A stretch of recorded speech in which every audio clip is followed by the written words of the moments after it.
येते ना आवाज? देवबापाला धन्यवाद असो. आपण छोटीशी प्रार्थना करूया, मेसेज करूया.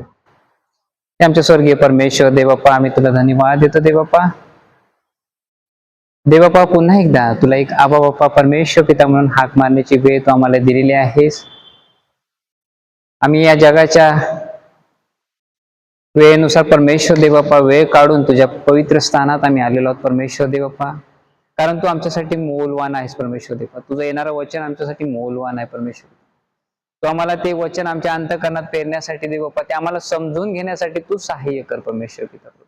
आणि आलेल्या माझ्या प्रत्येक इथं भाऊ आणि बहिणा परमेश्वर देवबापा, त्यांच्या प्रत्येकांवर तू कार्य कर, जेणेकरून देवबापा ते वचन त्यांच्या अंतःकरणात कार्य करणार होऊ दे परमेश्वर पिता प्रभू. त्यांना ते समजण्यास तू सहाय्य कर देवबापा, आणि प्रत्येकाला तू आशीर्वादित कर परमेश्वर पिता. ही छोटीशी विनंती येशूच्या गोड आणि पवित्र नामात मागून होत आहे. आमेन. आजचं वचन आहे योहान 5:1-8 वचन आपण पाहूया. हा, एक एक वचन रीड कर, दोन किंवा वाच. 1-8. त्यानंतर यहूद्यांचा सण होता, तेव्हा येशू वर गेला. यरूशलेमात मेंढरे दरवाजाजवळ एक तळे आहे, त्याला इब्री भाषेत बेथesदा म्हणतात. त्याजवळ 5 पाडव्या आहेत. त्यामध्ये रोगी, आंधळे, लंगडे, लुळे यांचा मोठा समुदाय पडलेला असतो. तो पाणी हलवण्याची वाट पाहत असतो. कारण की देवदूत वेळोवेळी तळ्यात उतरून पाणी हलवित असे. आणि पाणी हलवल्यानंतर प्रथम तो त्या तळ्यात जाईल. त्याला कोणताही रोग असला तरी तो बरा होत असतो. तेथे 38 वर्षे दुखणेकरी असलेला कोणी एक मनुष्य होता. येशूने त्यास पडलेले पाहिले. त्याला तसे होऊन आता बहुत काळ उठला आहे ते ओळखून त्याला म्हटले, तुला बरे होण्याची इच्छा आहे काय? त्या दुखणेकराने त्याला उत्तर दिले, महाराज, पाणी घुसले असता मला तळ्यात सोडावयास माझा कोणी मनुष्य नाही, आणि मी जात आहे इतक्यात दुसरा कोणी माझ्या पुढे उतरतो. येशूने त्याला म्हटले, तू आपली बाग उचलून चालायला लाव. आमेन. त्याच्यात थोडंफार कुणाला काही समजलं असेल की त्या ठिकाणी एक तलाव आहे, आणि त्या ठिकाणी म्हणजे झोपडी अशा असते, ज्या आजूबाजूला एक झोपडे आहेत, म्हणजे पाडवी, म्हणजे छोटे छोटे ते त्या ठिकाणी लोक राहणारे, जे आजारी आहेत, जे त्यांना वेगवेगळे आजार जडलेले आहेत, ज्यांना खूप दिवसापासून त्याचे त्रस्त आहेत, ते त्या ठिकाणी येऊन ते राहत होते. परंतु तिथं बघण्यासारखी एक वैशिष्ट्य गोष्ट म्हणजे काय आहे की ते तलाव जे आहे, त्या तलावामध्ये ते पाणी कधी हलत होतं? पाणी ऑटोमॅटिक हलत होतं का त्या ठिकाणी? नाही. ते ज्यावेळेस तो देवदूत यायचा त्यावेळेस ते पाणी तो हलवायचा देवदूत, आणि ज्यावेळेस ते पाणी हलवल्यानंतर त्या ज्या पाडव्याच्या बाजूबाजूला आहेत ते झोपड्या, त्यातला जो त्यात उडी मारल, हा, मग जर सगळे जर त्यात उडी मारली तर सगळे बरे होत होते, ना. मग प्रथम म्हणजे जो पहिला जाईल तो, म्हणजे त्या ठिकाणी आपल्याला काय पाहायला मिळतं की उत्कंठ आपल्याला परमेश्वराबद्दल किती आतुरता आहे आपल्यामध्ये, आपण त्याला किती स्थान देतो, त्याचं किती महत्व आपण समजलेलं आहे, की प्रत्येक गोष्टीला आपण किती गांभीर्याने घेतो, देवाच्या प्रत्येक गोष्टीला. त्या ठिकाणी ते पाहण्यासारखं आहे. कारण त्यावेळेस तो येशू ख्रिस्त आला, त्यावेळेस तो जो आजारी पडला होता 38 वर्ष ना, 38 वर्षाचा होता. म्हणजे आता तो 38 वर्ष त्याला ते आजार जडलेलं होतं का? म्हणजे 38 वर्षापासून तो आजारी पडला होता का? त्याला जखमा किंवा काय आजार झाला तर ते तेव्हापासून होतं का? म्हणजे नाही.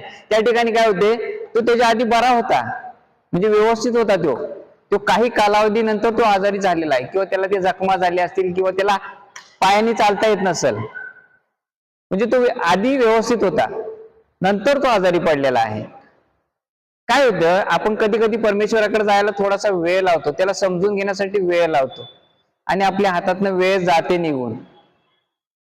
कारण आपल्याला वेळेचं महत्वच कळलेलं नाही अजून बऱ्याचशा लोकांना. तिथं काय बघायचं आपल्याला की प्रथमतः जी काही आहे परमेश्वराची जी काही गोष्ट आहे किंवा त्याचं वचन असू दे, त्याची सुवार्ता असू दे, त्याचं जे काही सेवा असेल त्याला आपण किती तत्पर आहोत किंवा आपण किती त्याच्या टायमाला महत्व देतो किंवा किती वेळ त्याच्याकडे पोहोचतो, की आपण जे काय असो कुठेही असू दे, आपल्या शत्रू जरी असेल त्या ठिकाणी तो सभा घेत असेल पण आपलं जाणं भाग आहे. आता इथं वेगवेगळ्या तऱ्हाचे माणसं होती, ते काही एका चर्चचे नव्हती किंवा एकाच कुटुंबातली नव्हती का काय नव्हती, फक्त ते जखमा झालेले होते म्हणून त्यांना विश्वास होता की तिथं पाण्यात बुडलो तर मी बरा होणार आहे.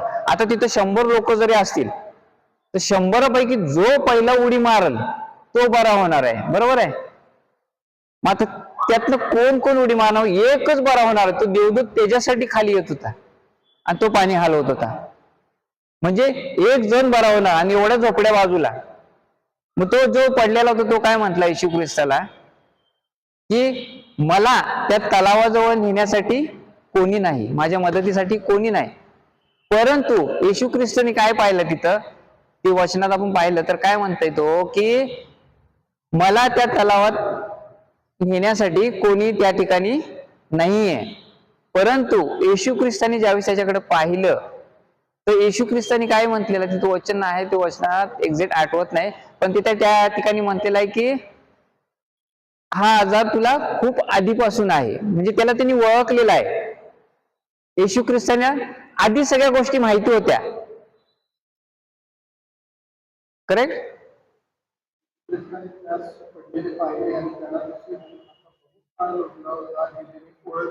हा आमेन. येशू ख्रिस्ताने ते ओळखलं, तो जस्ट पडलाय आणि येशू ख्रिस्त आलाय त्याच्याजवळ आणि ते येशू ख्रिस्त त्याला विचारलं तू कधीपासून पडलायस, काय पडलास. येशू ख्रिस्ताने पाहिलं त्याला आणि तू बऱ्याच वेळापासून त्या ठिकाणी पडलेला आहेस हे येशू ख्रिस्ताला अगोदर माहिती आहे. मग आता आपल्यामध्ये जे काही गोष्टी आहेत, आपण आजारी आहे किंवा आपले काही संकट आहेत, आपल्या अडी अडचणी आहेत, ते येशू ख्रिस्ताला माहित नसणार आहे का, परमेश्वराला माहित नसणार आहे का. सगळ्या गोष्टी माहिती असतात, पण आपली आतुरता तो पाहतो, आपण त्याच्या सेवेसाठी किती तत्पर आहोत हे तो पाहतो. फक्त येशू ख्रिस्ताला प्रत्येक पाऊल आपला माहिती की आपण काय करत आहोत आणि काय नाही.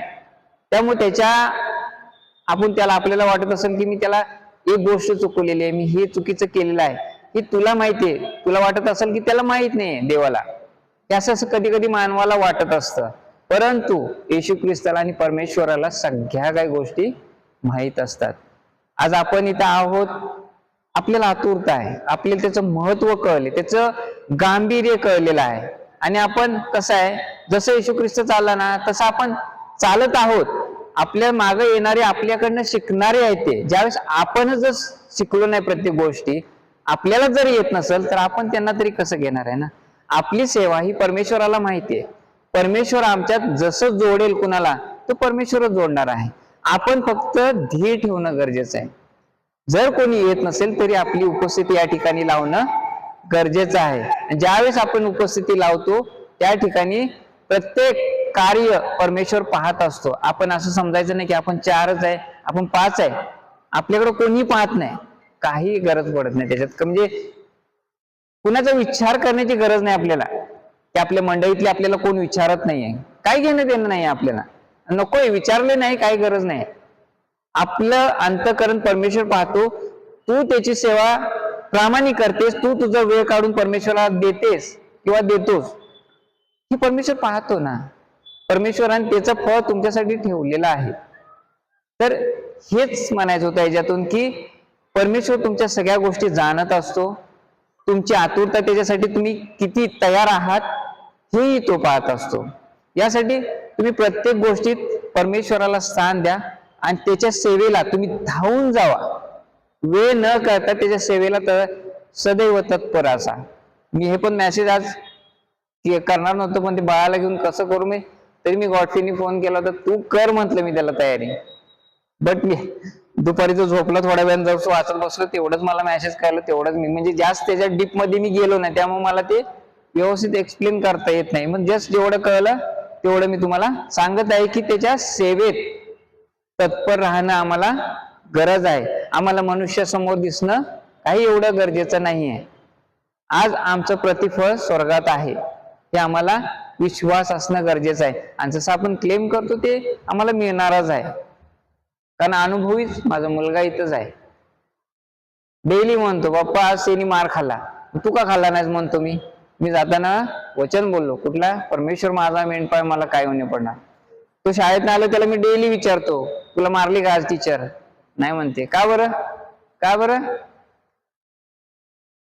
हा, मी जाताना म्हणतो म्हणून मला मारत नाही. हा त्याचा विश्वास, हा परमेश्वरांनी पाहिलेला आहे.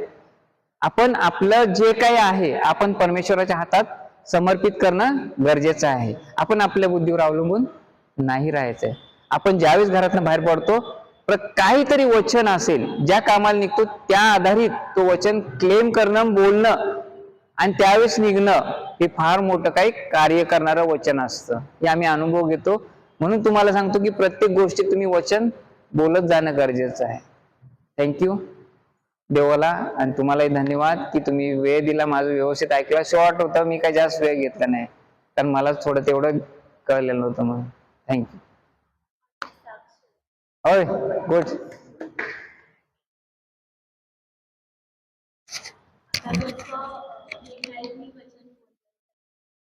आहे तर तेच मी थर्सडेला आपलं लास्ट युथ कधी झालं मीटिंग, होम विजिट होती, त्यावेळी मी पुण्याला गेले होते सकाळी. आणि मी एकटीच, माझं एक इन्स्टिट्यूटचं काम होतं पुण्याला, सो मी गेले होते एकटीच. कोंडूसकरनं सकाळी जाऊन लगेच रात्री येणार होते, सो मी एकटीच गेले होते.